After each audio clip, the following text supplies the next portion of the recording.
Today we're gonna talk about 8 Warren Buffett's rules that will change your life. Warren Buffett is also known as the greatest investor of all time. If your grandfather invested $100 in his investment company at its inception, it would be worth over $3 million today. Granny, why don't you? But how did Buffett achieve this? Let's see his 8 rules in 8 minutes. Let's go. And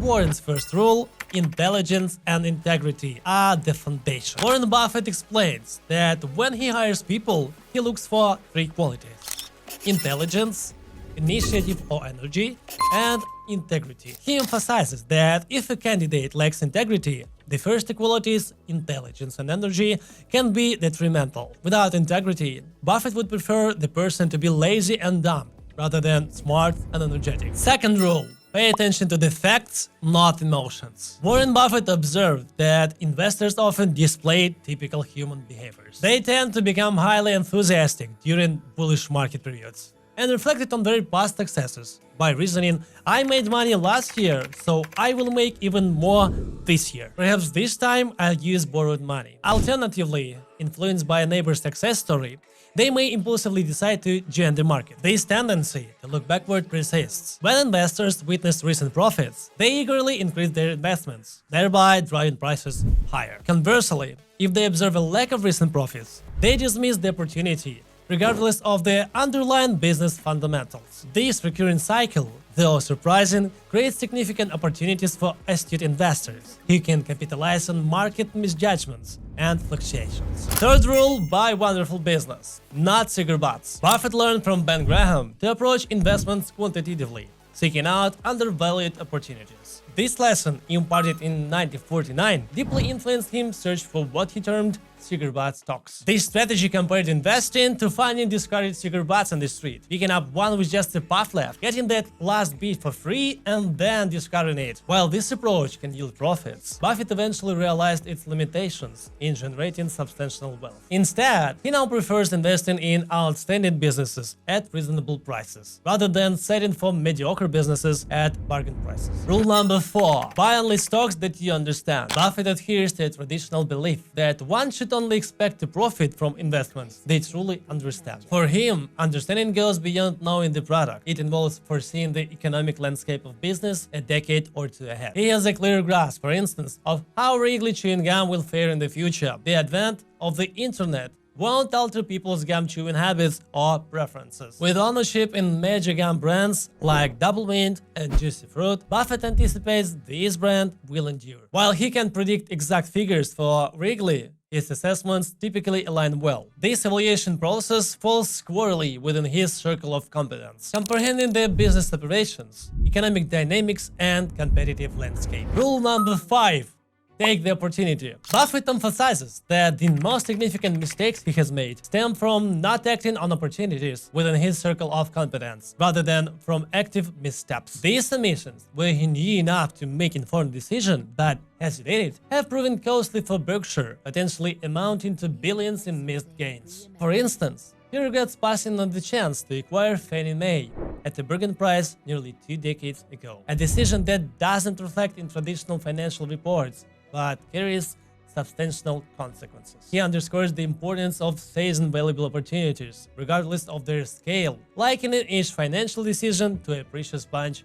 on a limited card. Buffett stresses that these opportunities are rare and pivotal for building wealth over time. Despite lucrative offers, he remains unwavering in his stance that Berkshire's wholly owned businesses are not for sale, emphasizing his commitment to long-term investment and avoiding short-term gains at the expense of enduring value. And now, rule number 6: don't sell because of price fluctuations. Buffett family asserts that Berkshire Hathaway will not sell assets like Swiss Candy or Buffalo News, even if offered 3 times their current market price. He believes this approach is essential for preserving his legacy, ensuring financial stability for Berkshire's foundation, and maintaining strong relationships with stakeholders who view Berkshire as a permanent institution. To Buffett, these assets represent more than financial assets. They embody commitments and values that transcend immediate financial gains. He compares selling these cherished assets solely for a large sum of money to sell in one of his own children, a decision he vehemently opposes. Buffett's commitment to his partners and shareholders involves avoiding actions that could disappoint them, reinforcing Berkshire's strategy of long-term ownership unless there are significant changes in management or economic conditions that warrant divestment. Buffett also defines intrinsic value as the present value of all future cash flows that a business is expected to generate, discounted at an appropriate rate. This metric, based on fundamental analysis rather than market speculation, serves as a true measure of a business worth in his investment philosophy. Rule number 7. Buy stocks below what they are worth. Warren Buffett emphasized that the core objective of investing is to deploy capital now with the expectation of receiving more money later. This foundational principle underscores the essence of investment strategy. When contrasting stocks with bonds, the distinction is clear. Bonds specify upfront what investors will receive in terms of interest and principal repayment, with their value subject to fluctuations in interest rates. In contrast, stocks lack such explicit clarity. Analysts must interpret future cash flows based on the ownership represented by a stock certificate, essentially transforming it into a conceptual bond that forecasts future returns. Whether investing in machinery for show's carpet production or acquiring a major entity like Coca-Cola, the central question remains: would one commit substantial capital today in anticipation of long-term returns over centuries? Over time, the relevance of discount rates diminishes, focusing instead on the certainty and scale of future cash flows. Buffett calculates the intrinsic value of a business as if purchasing the entire enterprise, forecasting its future earnings and reinvestment potential. Despite Berkshire Hathaway's policy of not paying dividends, its capability to distribute cash increases as the underlying businesses rise in value. Currently valued around $105 billion,